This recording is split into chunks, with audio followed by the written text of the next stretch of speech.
Assalamualaikum warahmatullahi wabarakatuh. Bismillahirrahmanirrahim. Alhamdulillahi rabbil alamin. Wabihi nasta'inu ala umurud dunya waddin. Wassalatu wassalamu ala ashrafil anbiya'i wal mursalin. Wa ala alihi wa sahbihi ajma'in. Rabbi shrah li sadri wa yassir li amri. Wahlul uqdatam min lisani yafqahu qawli. Amma ba'd. Sampai jumpa lagi dengan saya. Kali ini saya akan menyampaikan materi kelas 11 SMA mengenai iman kepada Rasul-Rasul Allah. Sebelum membahas materi, jangan lupa untuk menekan tombol subscribe dan like agar saya bisa terus bersemangat dalam mengembangkan dan memberikan materi-materi yang mudah-mudahan bisa memberikan manfaat. Jangan lupa juga mengaktifkan tombol loncengnya agar teman-teman tidak ketinggalan video terupdate dari saya. Bagi yang memberikan masukan dan bertanya, silakan teman-teman tulis di kolom komentar ya. Pengertian beriman kepada Rasul-Rasul Allah. Umat Islam wajib meyakini adanya Rasul-Rasul Allah. Mereka adalah manusia laki-laki biasa, sehingga membutuhkan makan, minum, tidur, dan berkeluarga. Namun para Rasul Allah Subhanahu wa Ta'ala merupakan manusia yang dipilih oleh Allah sebagai manusia terbaik. Kalau terbaik menurut Allah, pasti benar-benar terbaik menurut siapapun. Karena pilihan Allah pasti benar dan ideal. Bagi umat Islam yang meragukan dan akhirnya menjadi tidak percaya terhadap pilihan Allah sebagai para Rasul adalah hukumnya kafir. Dan orang yang berkedudukan kafir telah terputus hubungan dengan Allah Subhanahu wa Ta'ala. Allah pun tidak akan memberikan kasih dan sayangnya kelak di akhirat. Sehingga kelak di akhirat akan bersama-sama orang kafir lainnya di neraka selama-lamanya. Oleh karena itu, iman kepada para nabi dan rasul wajib untuk dipupuk dan ditumbuh kembangkan sehingga semakin kuat. Karena dengan modal iman, termasuk iman kepada para rasul, seseorang akan diberikan rahmat oleh Allah Subhanahu wa Ta'ala untuk dapat menempati surga.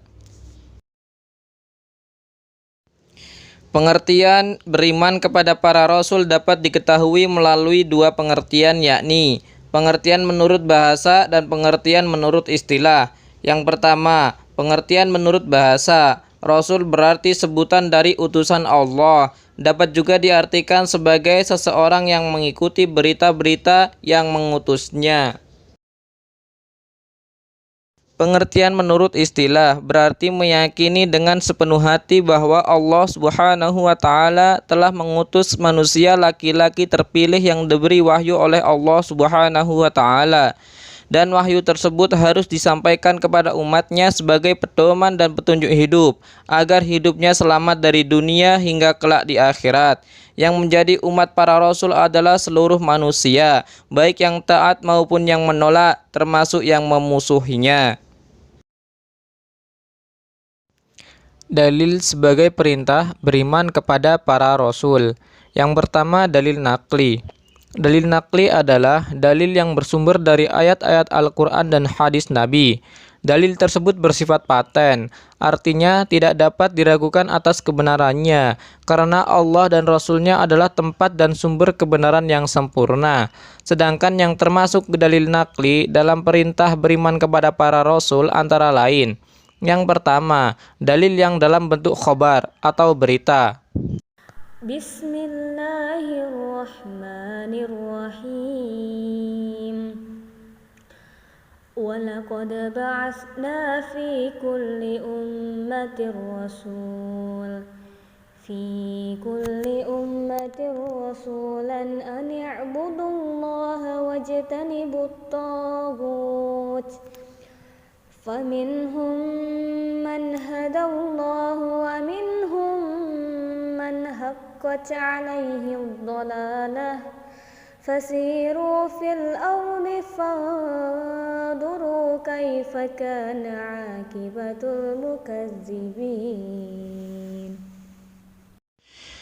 Yang artinya, dan sesungguhnya kami telah mengutus para rasul pada tiap-tiap umat untuk menyerukan, sembahlah Allah saja dan jauhilah tagut itu. Maka di antara umat itu ada orang-orang yang diberi petunjuk oleh Allah Dan ada pula di antaranya orang-orang yang telah pasti kesesatan baginya. Maka berjalanlah kamu di muka bumi dan perhatikanlah bagaimana kesudahan akhir kehidupan orang-orang yang mendustakan Rasul-Rasul. Quran Surat An-Nahl ayat 36. Kemudian dalil yang menerangkan kedudukan para Rasul. Bismillahirrahmanirrahim. Wa ma nursilul mursalina illa mubashshirina wa munzirin. Faman amana wa aslaha fala khawfun alaihim wa la hum yahzanun. Yang artinya, dan tidaklah kami mengutus para rasul itu melainkan untuk memberikan kabar gembira dan memberi peringatan. Barang siapa yang beriman dan mengadakan perbaikan, maka tak ada kekhawatiran terhadap mereka dan tidak pula mereka bersedih hati. Quran Surat Al-An'am ayat 48. Selanjutnya, dalil yang menunjukkan para rasul Allah Subhanahu wa Ta'ala adalah manusia laki-laki. Bismillahirrahmanirrahim. Wa ma arsalna qablaka illa rijalan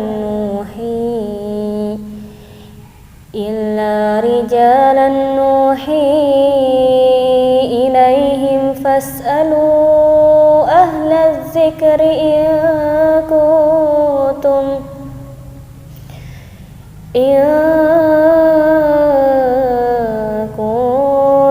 la ta'lamun. Yang artinya, kami tiada mengutus rasul-rasul sebelum kamu Muhammad, melainkan beberapa orang laki-laki yang kami beri wahyu kepada mereka. Maka tanyakanlah olehmu kepada orang-orang yang berilmu, jika kamu tiada mengetahui. Quran Surat Al-Anbiya ayat 7. Kemudian yang terakhir, dalil tentang jumlah para rasul. Dari Abu Dzar ia berkata, saya bertanya, wahai Rasulullah, berapa jumlah para nabi? Beliau menjawab, jumlah para nabi sebanyak 124.000 orang. Dan di antara mereka yang termasuk rasul sebanyak 315 orang, suatu jumlah yang sangat besar. Hadis riwayat Ahmad. Kemudian yang kedua, dalil akli. Dalil akli adalah dalil yang bersumber dari pemikiran manusia yang berdasarkan kepada akal sehat. Dalil akli yang berhubungan dengan perintah beriman kepada para rasul adalah yang pertama, manusia diperintah untuk menyembah hanya semata-mata kepada Allah Subhanahu wa Ta'ala, sehingga diperlukan figur pembimbing kepada manusia dalam menyembah kepada Allah secara yang benar, sehingga dapat meraih kebahagiaan dunia dan akhirat. Kemudian adanya konsekuensi pahala dan hukuman sebagai manfaat dan akibat dari ketaatan dan kemaksiatan dari manusia, sehingga perlu diutusnya para rasul agar memperoleh kabar gembira dan peringatan ke jalan yang benar dan diridhoi oleh Allah Subhanahu wa Ta'ala. Dan agar kelak di hari kiamat manusia tidak melakukan unjuk rasa kepada Allah Subhanahu wa Ta'ala. Sesungguhnya kami ya Rob tidak mengetahui cara untuk patuh kepada Engkau, sehingga kami bisa mematuhimu. Dan kami pun tidak mengetahui sisi kedurhakaan kepadamu, sehingga kami menjauhinya. Dan pada hari ini tidak ada kezaliman di sisimu, maka janganlah Engkau menyiksa kami. Sehingga Allah Subhanahu wa Ta'ala berfirman dalam Al-Quran, Bismillahirrahmanirrahim. Rusulan mubashshirina wa munzirina li'alla yakuna linnasi 'ala Allahi hujjatun ba'da rusul. Wa kana Allahu 'azizan hakima. yang artinya mereka kami utus selaku rasul-rasul pembawa berita gembira dan pemberi peringatan agar supaya tidak ada alasan bagi manusia membantah Allah sesudah diutusnya rasul-rasul itu. Dan adalah Allah Maha Perkasa lagi Maha Bijaksana. Quran Surat An-Nisa ayat 165. Sebab-sebab manusia wajib beriman kepada para rasul Allah Subhanahu wa taala. Yang pertama adanya dalil, baik dalil nakli maupun akli yang memerintahkan sehingga tidak ada sikap lain bagi umat Islam kecuali untuk meyakininya. Yang kedua, para rasul Allah Subhanahu wa taala yang berjumlah 25 rasul adalah benar-benar ada sebagai utusan Allah Subhanahu wa taala untuk menyampaikan risalah Allah Subhanahu wa taala. Sekarang mereka sudah meninggalkan kita, sehingga apa yang disampaikan kepada para rasul harus kita yakini sebagai ajaran yang paling benar dan dapat mengantarkan keselamatan manusia dari dunia sampai kelak di akhirat. Kemudian, di dalam mengemban tugas sebagai khalifah Allah di muka bumi, manusia membutuhkan model manusia yang dapat dijadikan sebagai teladan dalam segala aspek kehidupan. Dan model itu adalah para rasul. Karena para rasul adalah manusia ideal dan menjadi sumber teladan. Cara beriman kepada para rasul. Yang pertama, meyakini dengan sepenuh hati bahwa misi para rasul adalah benar-benar dari Allah Subhanahu wa taala.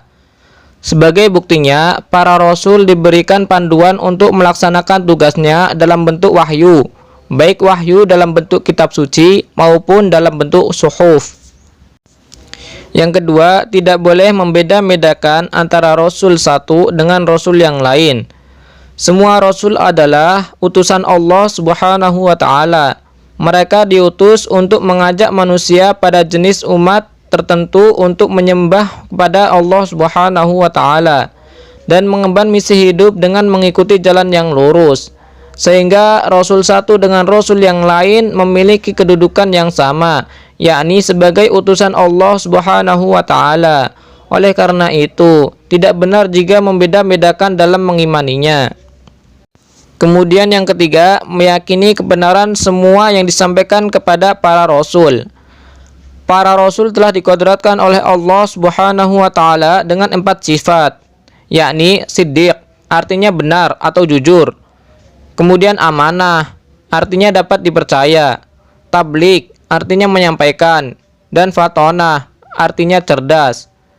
Dengan sifat-sifat tersebut, apa yang disampaikan dan dilakukan oleh para rasul pasti benar.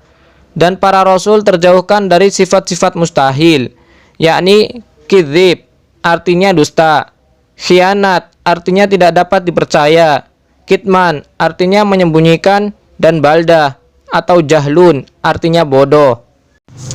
Kemudian yang keempat, mengamalkan ajarannya dalam kehidupan sehari-hari.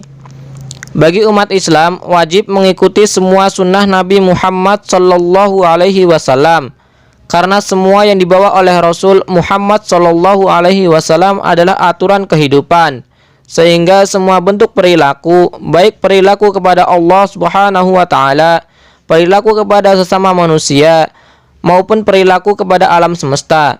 Bahkan pengamalan ini merupakan buah dari beriman kepada para rasul. Tujuan Allah Subhanahu wa taala mengutus para rasul. Yang pertama, agar manusia mengetahui misi dalam hidup. Setiap manusia yang hidup di dunia memiliki misi hidup yang sama, yakni untuk beribadah kepada Allah Subhanahu wa taala. Semua yang dilakukan dalam setiap waktu oleh manusia harus dengan niat beribadah kepada Allah Subhanahu wa taala. Yang kedua, agar manusia mengetahui konsekuensi dari setiap kehidupan. Hidup di dunia bagi manusia merupakan sebuah pilihan, sehingga manusia bebas untuk melakukan pilihan tersebut, tetapi dengan konsekuensi masing-masing. Apa yang menjadi pilihan setiap manusia pasti membawa konsekuensi. Bagi manusia yang senantiasa taat kepada Allah Subhanahu wa taala, Allah Subhanahu wa taala akan memberikan pahala sebagai bekal hidup di akhirat dengan berhak menempati surganya Allah. Sebaliknya, manusia yang memperbudak diri untuk mengikuti nafsu setan, Allah Subhanahu wa taala juga akan memberikan balasan dosa dengan ancaman di neraka. Yang ketiga, agar manusia mampu meraih kehidupan yang bahagia. Ajaran Islam memberikan bekal kepada manusia agar mampu meraih kehidupan yang bahagia. Kehidupan bahagia menjadi dambaan setiap manusia. Karena kebahagiaan yang dijanjikan oleh Islam tidak hanya kebahagiaan di dunia yang sementara saja, melainkan kebahagiaan di akhirat yang selama-lamanya. Dan yang keempat, agar manusia taat dan tunduk kepada aturan Allah Subhanahu wa taala. Kehadiran para Rasul Allah Subhanahu wa taala di bumi adalah sebagai contoh seorang hamba Allah Subhanahu wa taala yang soleh dan terbaik, sehingga mampu menjadi model atau teladan bagi manusia dalam segala aspek kehidupan. Hikmah beriman kepada para Rasul Allah Subhanahu wa taala. Yang pertama, dapat menambah iman kepada Allah Subhanahu wa taala. Para rasul adalah manusia terbaik pilihan Allah Subhanahu wa taala, sehingga kehadirannya di bumi benar-benar mampu menjadi teladan terhadap semua manusia dalam segala aspek kehidupan. Melihat kondisi demikian, maka manusia semakin yakin bahwa pilihan Allah Subhanahu wa taala adalah selalu benar, sehingga mendorong kepada manusia bahwa ketika memiliki suatu pilihan, hendaknya memohon kepada Allah Subhanahu wa taala untuk memberikan pilihan terbaik. Caranya adalah dengan melakukan sholat, kemudian berdoa memohon pertolongan kepada Allah Subhanahu wa taala.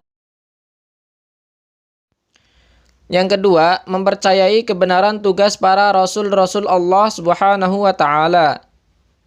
Tugas yang diberikan oleh Allah Subhanahu wa taala kepada para rasul adalah tugas yang sangat mulia. Karena rasul diperintah oleh Allah Subhanahu wa taala untuk mengisahkan dan menyembah kepada Allah Subhanahu wa taala. Oleh karena itu, umat Islam wajib meyakini kebenaran tugas yang diberikan Allah Subhanahu wa taala kepada para rasulnya. Yang ketiga, mencintai para rasul di atas manusia lainnya. Para rasul adalah manusia yang terbaik dan terhormat karena manusia pilihan Allah Subhanahu wa taala. Sehingga sangat pantas apabila manusia mencintai para rasul. Bahkan bagi umat Islam dipandang sebagai manusia yang beriman kepada Nabi Muhammad sallallahu alaihi wasallam apabila mencintai kepada Nabi Muhammad sallallahu alaihi wasallam melebihi dari cintanya kepada orang tua dan anaknya. Yang keempat, mengikuti apa yang disampaikan para rasul, utamanya bagi umat Islam melakukan sunnah-sunnah Nabi Muhammad sallallahu alaihi wasallam. Sebagaimana firman Allah Subhanahu wa taala, "Wa ma ataakumur rasulu fakhudhuhu wa ma nahakum anhu fantahu." Yang artinya, apa-apa yang disampaikan Rasul kepadamu, maka ambillah, dan apa-apa yang dilarang melakukannya, hendaklah kamu hindari. Quran Surat Al-Hasyr ayat 7. Dan yang kelima, memperoleh teladan yang baik dalam segala aspek kehidupan. Bagi umat Islam, teladan kehidupan yang paling baik adalah yang bersumber dari Nabi Muhammad sallallahu alaihi wasallam. Tidak ada teladan kehidupan yang amat baik selain dari Nabi Muhammad sallallahu alaihi wasallam. Sehingga wajib bagi umat Islam untuk meneladani kehidupannya. Allah Subhanahu wa taala berfirman, Bismillahirrahmanirrahim. لقد كان لكم في رسول الله أسوة حسنة لمن كان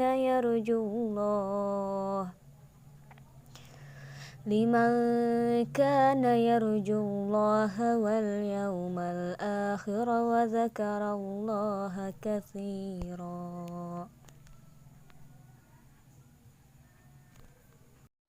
Yang artinya, sesungguhnya telah ada pada diri Rasulullah itu suri teladan yang baik bagimu, yaitu bagi orang yang mengharap rahmat Allah dan kedatangan hari kiamat, dan dia banyak menyebut Allah.